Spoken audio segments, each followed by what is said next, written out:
We are learning more about the man suspected of killing 6 people and injuring 2 more in a shooting rampage in Kalamazoo, Michigan.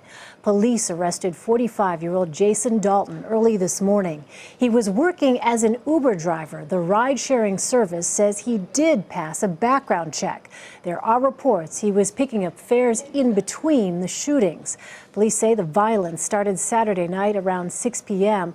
when the suspect allegedly shot a woman 4 times outside her apartment complex. 4 hours later, 2 men were killed at a Kia car dealership.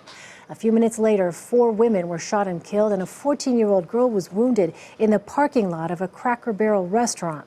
The 6-hour nightmare ended in the early morning hours when police took Dalton into custody after a massive manhunt. Authorities say the victims had no connection to either the shooter or each other.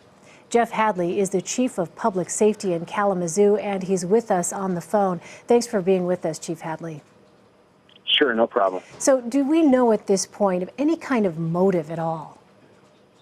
Man, we have not landed on any particular motive at this point. That's probably the most baffling and frustrating part of this investigation is we, as of this point, have no real understanding of why he would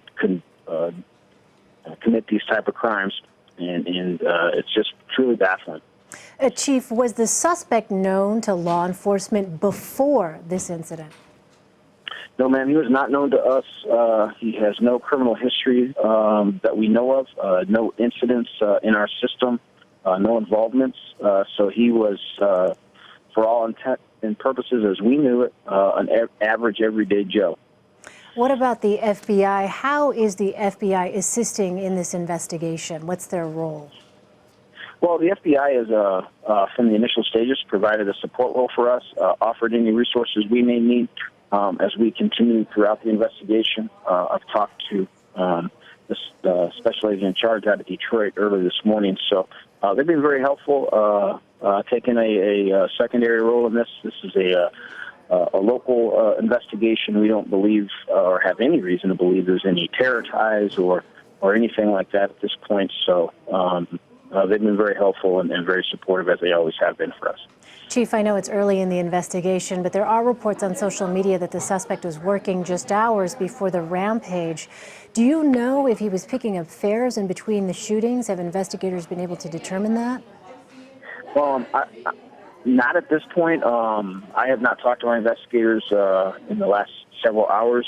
That is something that has been obviously swirling around social media circles and been getting numerous calls from media outlets relative to that. That'll be part of the ongoing investigation for us to determine that.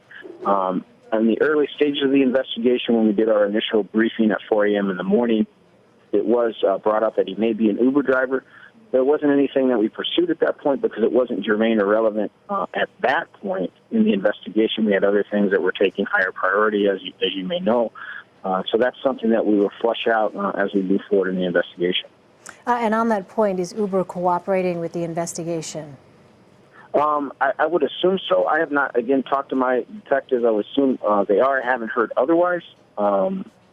So I would anticipate that they would.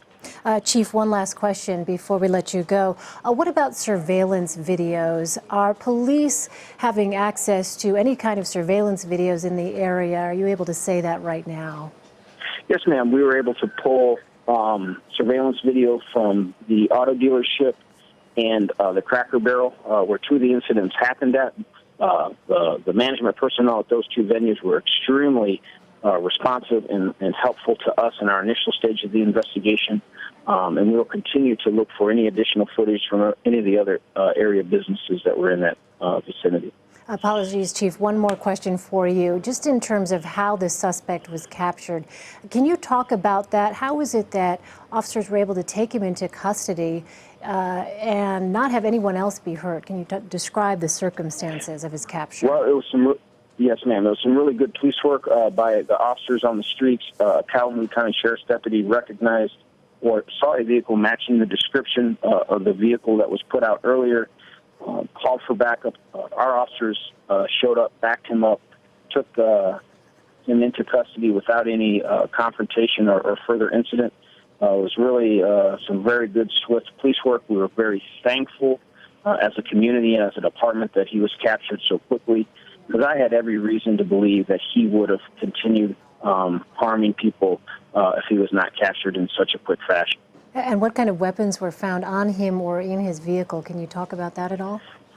There was a weapon that was seized in his vehicle, a semi-automatic pistol, and that was the only vehicle at that time that we seized. We did execute a search warrant on his residence later on, and it is my understanding that there were also other weapons that were seized at that time. What they were, make and model, and how many, I don't have at this time.